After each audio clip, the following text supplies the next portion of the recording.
نستعين على أمور الدنيا والدين وصلى الله على سيدنا محمد أشرف المرسلين وعلى آله وأصحابه أجمعين. سبحانك لا علم لنا إلا ما علمتنا إنك أنت العليم الحكيم. رب اشرح لي صدري ويسر لي أمري واحلل عقدة من لساني يفقه قولي. ربي يسر ولا تعسر وبتمم الخير. يا فتاح يا فتاح يا عليم يا عليم وبك نستعين. أما بعد، السلام عليكم ورحمة الله تعالى وبركاته. الفاتحة. أعوذ بالله من الشيطان الرجيم. بسم الله الرحمن الرحيم. الحمد لله رب العالمين الرحمن الرحيم مالك يوم الدين. إياك نعبد وإياك نستعين. اهدنا الصراط المستقيم صراط الذين أنعمت عليهم غير المغضوب عليهم ولا الضالين. Amin. Alhamdulillah. Ibu-ibu ayah yang dirahmati Allah, syukur pada Allah, hari ini adalah hari Rabu bersamaan 30 hari bulan 8 2023. Pengajian kita pukul 10.30 malam, iaitu sambungan tadabbur surah Al-Mulk siri yang ketiga. Kita bermula daripada ayat yang kedua, insya-Allah. Firman Allah Subhanahu wa taala ayat 2 surah Al-Mulk, a'udzu billahi minasyaitonir rajim. الذي خلق الموت والحياة ليبلوكم أيكم أحسن عملا وهو العزيز الغفور. صدق الله العظيم. الذي dialah yang, ini menceritakan mengenai kudrat Allah Subhanahu wa taala, di antara tanda-tanda kudrat Allah Subhanahu wa taala. Waalaikumsalam Ibu Zanita. Alhamdulillah. Ibu ayah yang dirahmati Allah Subhanahu wa taala, allazi dialah yang. Jadi allazi di sini sama dengan allazi pada ayat pertama. Bermakna di sini allazi di sini siapa? Allah Taala. Dialah yang allazi khalaqa. Khalaqa, ibu ayah, khalaqa. Kalau kita tengok dalam bahasa Arab, kalimah tu datang daripada huruf kha, lam dengan qaf. Sekejap saya tulis sekejap ya. Kalau kita tengok kalimah tu datang daripada huruf kha, lam dengan qaf, maka biasanya dia ada memberi makna cipta ataupun menjadikan. Jadi huruf asalnya huruf kha. Dulu ya. Huruf kha, lam, qaf. Okey. Daripada huruf kha, lam, qaf datang perkataan khalaqa. Contoh kita sebut tadi kha, la, qa ni past tense, telah menciptakan. Khalaqa, telah mencipta. Juga daripada kha, lam, qaf datang perkataan khaliq. Biasa dengar tak? Khaliqun. Khaliqun maksudnya pencipta. Khaliq, pencipta. Biasa tak ibu-ibu biasa dengar tak? Ibu-ibu cuba jawab dengan tulisan ya. Jawab dengan tulisan saja. Okey. Ibu-ibu biasa tak dengar perkataan khaliq? Biasa jumpa perkataan khaliq maksudnya yang mencipta. Waalaikumsalam Ibu Rafi'ah. Khaliq maksudnya yang mencipta. Okey. Kalau kita, macam kita ni yang dicipta. Kita ni yang kena cipta, kita dipanggil apa? Kita yang kena cipta dipanggil makhluk. Makhluk. Kita yang dicipta. Makhlukun kita ni. Kita ni makhluk. Jadi daripada kha, lam, qaf biasanya ada memberi makna cipta. Ada memberi makna cipta. Jadi khalaqa telah mencipta. Khaliqun pencipta. Makhluk yang dicipta. Makhluk yang dicipta. Jelas semua ibu ayah ya? Okey. Jadi allazi dialah yang khalaqa telah menciptakan.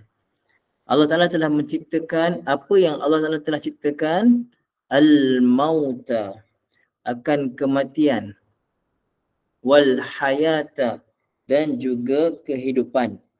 Bermakna ibu ayah, kematian ini juga adalah makhluk Allah Subhanahu Wa Ta'ala. Mati adalah makhluk, hidup kita ni pun adalah ciptaan Allah Subhanahu Wa Ta'ala. Ibu ayah nanti kita akan mati semua kan? Di dunia ni kita semua akan mati. Sekarang kita hidup, nanti kita akan mati. Cuma adakah mati kita dekat dunia ni bermakna habis hidup kita? Ibu ayah, kalau kita mati dekat alam dunia ni, adakah bermakna kita telah habis kehidupan kita? Jawapannya tidak. Jawapannya tidak, kerana kehidupan kita sebenar adalah bermula selepas mati. Lepas saya dan ibu ayah mati, maksudnya lepas sampai ajal kita, tempoh hidup kita dekat dunia ni, kita akan mati. Maksudnya kita akan meninggalkan alam dunia. Pasal tu kita panggil meninggal dunia, kerana kita meninggalkan alam dunia. Bermakna kita menuju ke alam yang seterusnya. Alam seterusnya yang banyak lagi kita kena tempuh. Lepas alam dunia, alam apa ibu? Alam barzakh. Lepas barzakh ada alam mahsyar. Di mahsyar pula nak kena tunggunya macam-macam lah. Sampailah kita semua akan masuk syurga ataupun neraka. Kemudian ibu ayah bila dah masuk syurga ataupun neraka, dalam neraka nanti ada tak akan dikeluarkan daripada neraka? Ada tak orang yang akan dikeluarkan daripada neraka? Jawapannya ada. Orang-orang beriman, walaupun kat dunia ni jahat macam mana pun, selepas dia tempoh azab yang sangat lama dalam neraka Allah Ta'ala, kemudian Allah Ta'ala akan keluarkan orang beriman, walaupun sebesar zarah iman dia, akan keluar dan akan masuk dalam syurga Allah Subhanahu Wa Ta'ala. Selepas tu pintu neraka pun dipatri, dikunci rapat. Kemudian selepas itu kematian akan ditukarkan seumpama seekor binatang dan disembelih. Kematian tu akan ditukar bentuknya macam seekor binatang dan akan disembelih sebagai simbolik kepada lepas ni dah mati pun dah tak ada mati dah. Kematian itu pun telah disembelih, bermakna mati pun dah tak wujud dah, mati pun akan mati. Mati tu dah tak ada dah. Yang makhluk nama mati tu dah tak ada, yang ada adalah hidup selama-lama sama ada dalam syurga ataupun dalam neraka. Jadi boleh siapa ciptakan kematian? Allah Ta'ala lah yang menciptakan kematian. Apa tujuannya ibu ayah? Apa tujuan Allah jadikan kematian dan kehidupan? Ayat seterusnya, liyabluwakum. Liyabluwakum. Jadi kalimah liyabluwa, saya tulis sekejap ya. Dia lam tu memberi makna supaya. Lam tu saja supaya. Yabluwa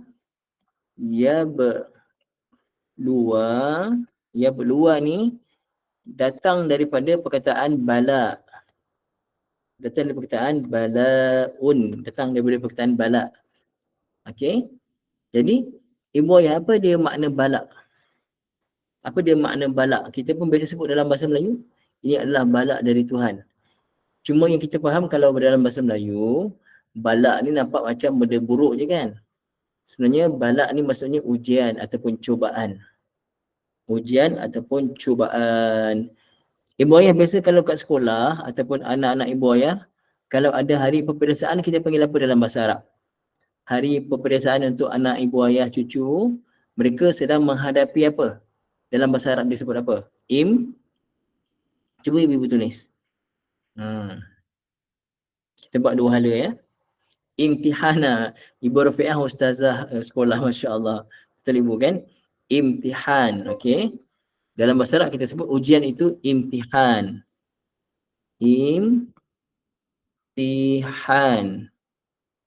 Okey, sebenarnya ibu ayah, dalam bahasa Arab juga ada kalimah lain memberi makna ujian ataupun peperiksaan. Ujian iaitu ibtila. ibtila, ibtilaun. Pun terjemahnya sama. Ibtila pun ujian. Ibtila pun daripada perkataan bala. Bala maksudnya ujian. Jadi liya berluar, ya berluar tu daripada kalimah bala. Jadi liya berluar supaya dia, yakni Allah, menguji kalian. Supaya ia berluar, Allah Ta'ala menguji kalian. Jadi apa tujuan Allah jadikan kematian dan kehidupan? Tujuannya supaya Allah Ta'ala menguji kamu semua. Uji kamu semua. Siapa kamu semua? Kita lah. Semua manusia, semua hamba Allah Ta'ala. Untuk Allah Ta'ala uji semua hamba-hamba Allah Ta'ala. Apa benda yang nak tengok tu? Ayyukum. Ayyu yang mana satu. Ayyu yang mana satu. Kum antara kalian. Ayyukum siapa antara kalian, wahai manusia, ahsanu amala. Ahsanu yang terbaik. Okey. Ibu ayah yang dirahmati Allah Ta'ala, tengok kalimah ahsanu pula. Kalimah ahsanu. Saya ambil contoh lain. Contoh dalam bahasa Arab ada perkataan kabir. Ada perkataan kabir. Kabir maksudnya besar. Kabirun besar. Kalau lebih besar kita sebut apa? Lebih besar akbaru. Akbaru. Akbaru maksudnya lebih besar. Akbaru macam ni. Akbaru. Okey, akbaru maksudnya lebih besar. Contoh lain, fadilah. Apa dia fadilah? Fadilah maksudnya kelebihan. Okey, fadilatun. Fadilatun maksudnya kelebihan. Kalau lebih berkelebihan kita panggil apa ibu ayah? Lebih berkelebihan. Amalan ini lebih berkelebihan daripada amalan yang itu. Apa kita sebut? Kalau kabir besar, lebih besar akbar. Ahmad lebih besar dari Ali. Ahmadu akbar min Ali. Fadilah kelebihan. Apa dia lebih berkelebihan? Cuba ibu-ibu kongsikan. Ibu-ibu dengan suara saya jelas semua kan? Jelas. Okey, apa lebih berkelebihan? Masya Allah. Cuba ibu-ibu jawab. Bagus Ibu Rosni, betul. Okey. Afdal. Afdalu. Afdalu maksudnya lebih berkelebihan. Afdalu. Kan? Amalan ini lebih afdal. Afdalu. Bila macam ni dia tak boleh ada tanwin lah. Jadi sama juga macam ni. Kat sini. Hasanun. Hasanun. Hasanun maknanya baik. Lebih baik. Ahsanu. Laqad khalaqnal insana fi ahsani taqwim. Ahsan lebih baik. Okey. Jadi ibu ayah yang belajar bahasa Arab dengan saya ni dipanggil sirah apa ni? Akbaru, afdalu, ahsanu, atas wazan af'alu. Dipanggil sirah apa tu ibu? Ibu ayah yang belajar bahasa Arab. Isim apa ni? Isim apa tu? Cuba ulang kaji balik. Sampai saya sentuh bahasa Arab sikit ibu ayah. Isim apa tu ibu? Cuba tulis isim. Siapa ingat? Atas wazan af'alu. Isim tafdil ibu ayah ya. Isim, betul Ibu Salama, betul. Isim tafdil, betul. Isim tafdil maksudnya memberi makna lebih. Jadi kalau hasan, baik. Ahsan yang paling baik. Cuba ibu tengok terjemah masing-masing. Ada tak makna lebih kat situ? Yang terbaik ke, yang paling baik? Ada tak dalam terjemah masing-masing? Siapakah antara kalian bukan yang baik tetapi yang lebih baik? Ataupun paling baik? Ada kan? Mesti ada makna lebih kat situ. Bukan makna siapa antara kalian baik amalannya. Bukan. Tapi mesti lebih ataupun paling ataupun terbaik. Kan? Jadi Ibu Salamah punya terjemah lebih baik. Betul. Kenapa lebih? Kerana di sini isim tafdil. Yang belajar bahasa Arab. Isim tafdil maksudnya yang memberi makna lebih daripada yang satu lagi. Okey. Balik semula pada ayat tadi. Ayyukum. Mana satu antara kalian ahsanu, yang lebih baik, lebih baik amalan, dari segi amalan dia.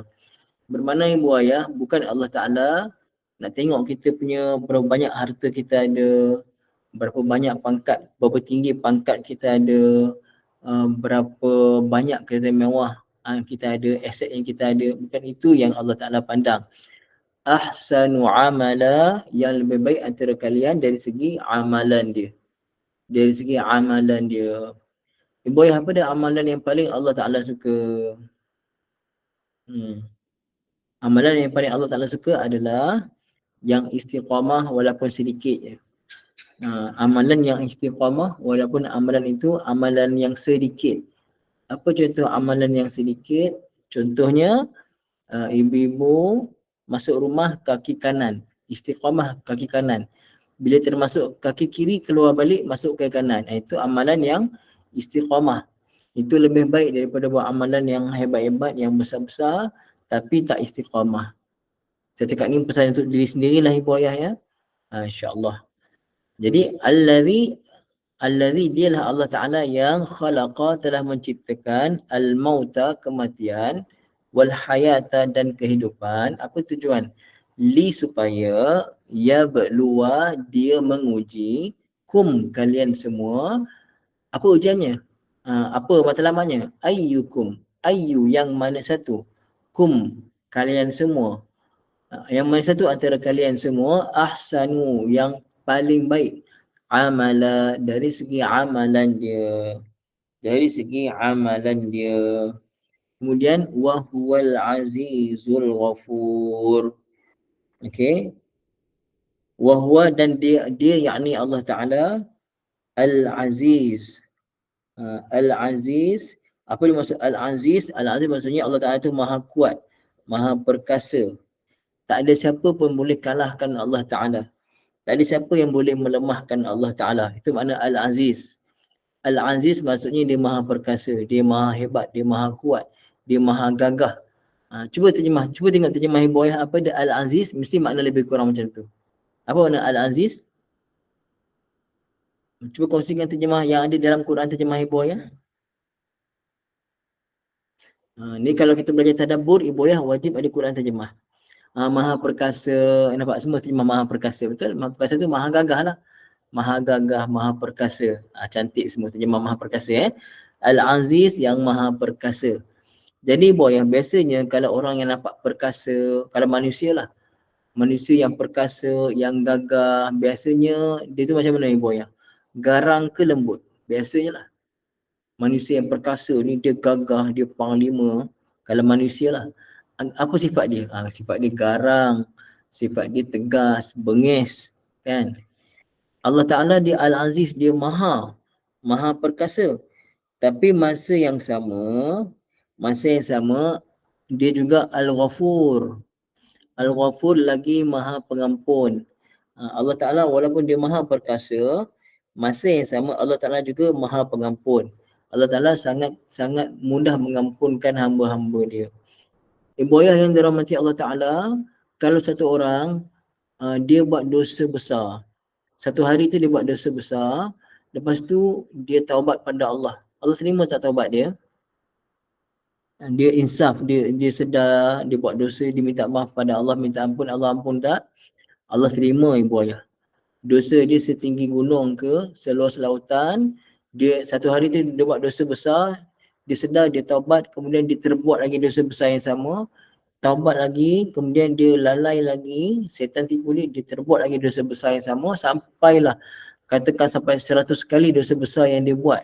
Dia dah taubat sungguh-sungguh dah, tapi dia kalah juga, dia terbuat juga, bukan sengaja.